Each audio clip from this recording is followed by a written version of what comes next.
Election commission ने Khyber Pakhtunkhwa assembly की मखसूस नशिस्तों से मुताल्लिक फैसला जारी कर दिया। खैबर पख्तूनख्वा में मखसूस नशिस्तों से मुताल्लिक नून लीग की दरखास्त मंजूर कर ली गई। इलेक्शन कमीशन के फैसले के मुताबिक अक़लियती नशिस्त पर नून लीग और JUI फे में टॉस होगा। KP असम्बली में नून league 9, JUI 9, PP 5, PTI P और ANP को एक इजाफी नशिस्त मिली है। नून लीग को खैबर पख्तूनख्वा असम्बली में खातून की नशिस्त भी मिल गई। खवातीन की मखसूस नशिस्त पर ANP और PTI के दरमियान टॉस होगा।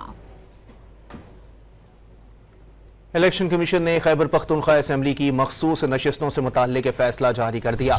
खैबर पख्तूनख्वा में मखसूस नशिस्तों से मुताल्लिक नून लीग की दरखास्त मंजूर कर ली गई। इलेक्शन कमीशन के फैसले के मुताबिक अक़लियती नशिस्त पर नून लीग और JUI फे में टॉस होगा।